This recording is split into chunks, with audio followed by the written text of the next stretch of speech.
உன்னை யார் மேன் நிக்க சொன்னது? உட்காரு மேன். ராஜா சொல்றாருல உட்காருப்பா. தொழிலாளர்களின் கோரிக்கை இலவச மருத்துவமனை, ஆரம்ப பாடசாலை, லைப்ரரி, அனைத்து வசதிகளுடன் கூடிய வீடு, இஎஸ்ஐ தொழிலாளர் ப்ராவிடன்ட் ஃபண்ட். எனக்கு தெரியாதா? உன்னை யார் மேன் உட்கார சொன்னது? நீ என்ன சைக்கிள் சங்க தலைவரா? இதுக்கெல்லாம் எவ்வளவு செலவாகும்? இல்ல விளையாடுறீங்களா? மிஞ்சி மிஞ்சி போனா ஒரு 10 லட்சம் ஆகும். இதை நம்ம செஞ்சா ஒரு 300 குடும்பம் நல்லா இருக்கும். ஸ்டாப். 10 லட்சமா? 10 லட்சம்னா எவ்வளவு? அமெரிக்கன் டாலர்ல எவ்வளவு? எவ்வளவு? $1 million. $1 million. மண்ணடியில இருந்து மயிலாப்பூர் வரைக்கும் ஆயுசு பூரா ரிக்ஷா எடுத்தா கூட சம்பாதிக்க முடியுமா? இதுக்கு நான் சம்பாதிக்கவே மாட்டேன். முதலாளி, நாம இது செய்யலன்னு சொன்னா தொழிலாளிங்க ஸ்ட்ரைக் பண்ணுவாங்க. அதனாலேயே மாசத்துக்கு 10 லட்சம் ரூபாய் நஷ்டம் வரும். நல்லா யோசிக்கீங்க. ஆகட்டுமே. என்ன பின்னாடி கையா ஈ அடிக்கிறேன். மசாலா எடுக்குதா? தம்பி, ரொம்ப நாளா அவங்க கேட்டுட்டு இருக்காங்க. நீங்க இந்த உதவி செஞ்சீங்கன்னா அவங்க ரொம்ப சந்தோஷப்படுவாங்க. உங்களை புகழுவாங்க, நல்ல வேலையும் செய்வாங்க. தொழிலாளர் ஜேன்னு சொன்னாதான் நம்ம வாழ முடியும். மாமா, ஏமா அவரு சொல்ற மாதிரி எல்லா சொத்தையும் தொழிலாளிங்க அமைக்கின்னு போட்டானுங்கன்னா நான் என்ன மறுபடியும் சைக்கிள் ரிக்ஷா ஓட்டணுமா? உன்னை எங்க கொண்டு போய் உட்கார வச்சாலும் இந்த மசாலோட சேனாட்டி சைக்கிள் ரிக்ஷா மறக்கவே மாட்டேன். அடிச்சேன்னா இன்னொரு கண்ணு வீங்கிடும். ஒண்ணு இல்ல முதலாளி, நம்ம எவ்வளவு சொத்து இருக்கு தெரியுமா? நம்ம எஸ்டேட்டோட மதிப்பே 30 கோடி, வருஷத்துக்கு வருமானமே 10 கோடி. இதுல 10 லட்சம் ஜுஜுபி கொடுத்தா என்ன ஆகும்? சரின்னு சொல்லுங்களேன். இங்க பார், உள்ள வந்ததுல இருந்து பாரின் காய்ச்சா குடுத்துருங்கிறானுங்க. காய்ச்சல் இந்த சாப்பிடலன்னா வேலை செய்ய மாட்டேன். என்ன சொல்ற? 500 ரூபாய் தெரியா? சரி, இப்ப பார் மாமா, உங்க அபிப்பிராயம் என்ன? எஸ்டேட் எல்லாம் வித்து ரிக்ஷா வாங்கிடுவோம். அதாவது உங்களோட பேசிய ரிக்ஷான்னு வருது, தொழிலாளிகளுக்கு நன்மை பண்ணுவோம். உங்க அபிப்பிராயம்? அப்படியே செய்வோம் தம்பி. உன் அபிப்பிராயம்? அப்படியே செய்வாங்க. அப்படின்னா எல்லா கோரிக்கைகளையும் நிறைவேற்றிடுங்க. அப்படியே காலங்காதானா தொழிலாளர்களுக்கு வடகரியும் செட் தோசையும் கொடுத்துடுங்க. அது எனக்கு ரொம்ப பிடிக்கும். Okay okay. இல்ல, நம்மளுக்கு தேவையான வசதி எல்லாம் பண்ணி கொடுத்தீங்களே, எனக்கு ஒண்ணுமே இல்லையா? உனக்கு இல்லாமல? ஆனா நான் கொடுக்க போறது நீ ஏத்துக்குவியா இல்லையான்னு? நீங்க என்ன கொடுத்தாலும் நான் ஏத்துக்குவேன். நான் என்னையே கொடுக்கலான்னு இருக்கு.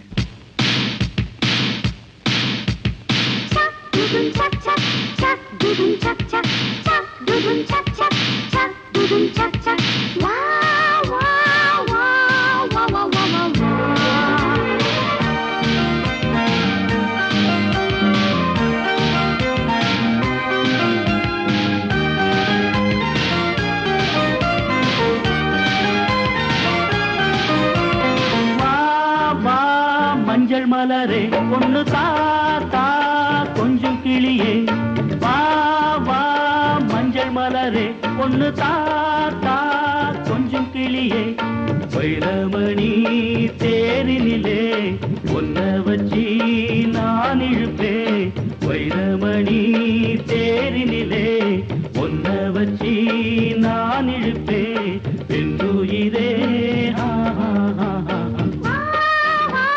மஞ்சள் மலரே கொஞ்சம் கிளியே.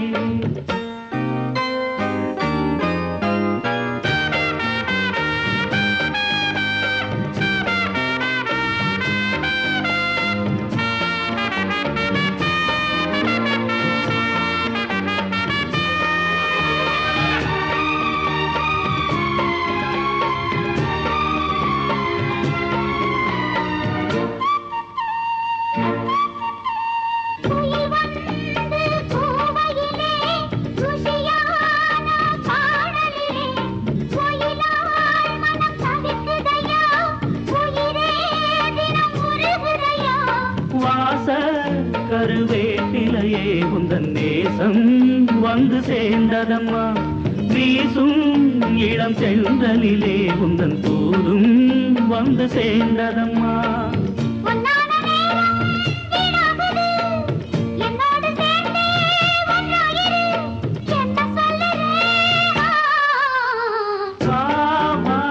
மஞ்சள் மலரே பொண்ணு தாத்தா கொஞ்சம் கிளியே,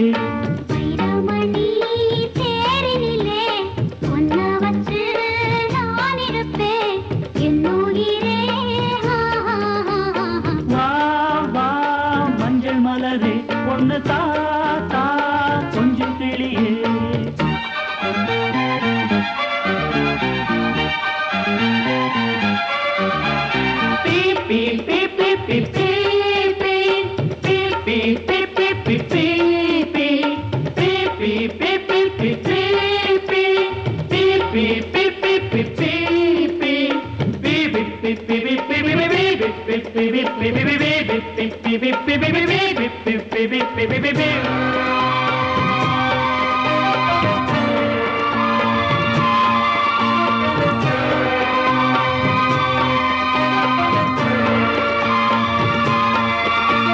தென்னை மரம் பிளந்து தெருவெல்லாம் பந்தலிட்டு பந்தல்ல நங்கரித்து பாவை உன்னை அமர வைத்து அம்மி அதை விதித்து அரசாணி கூட்டி வைத்து அருந்ததியை சாட்சி வைத்து அழகு மஞ்சள் கயிறெடுத்து கல்யாணமாகும் காலம் வரும் எல்லோரும் காணும் நேரம் வரும் என்ன சொல்லுதே மஞ்சள் மலரே கொஞ்சம் கிளியே வைரமணி தேரினிலே ஒன்ன வச்சு நான் இழுப்பேன் என் உயிரே மஞ்சள் மலரே கொஞ்சம் கிளியே மஞ்சள் மலரே கொஞ்சம் கிளியே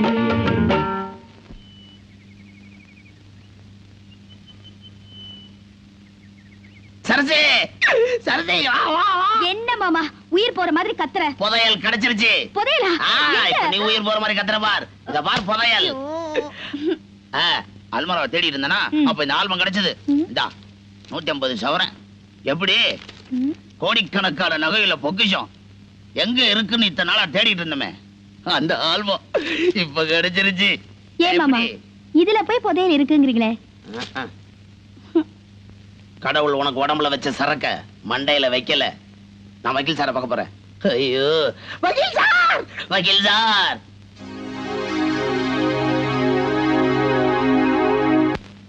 விஸ்வநாத் சாகிறதுக்கு கொஞ்ச நாள் முன்னால விலை மதிக்க முடியாத கோடிக்கணக்கான பொருள்லாம் இருக்கு, இதெல்லாம் பத்திரப்படுத்தணுமேன்னு என்கிட்ட கேட்டார். நான் தான் பேங்க் லாக்கர்ல வைக்கலாம்னு யோசனை சொன்னேன். ஆனா அவசரப்பட்டு நீங்க அவரை கொன்னுட்டீங்க. ஐயோ இது தெரிஞ்சிருந்தா நிதானமா நாங்க கொண்டு இருப்போமே. நீ சரியான அஞ்சாம் படையா? ஏன் இதை முன்னாடி என்கிட்ட சொல்றது இல்ல?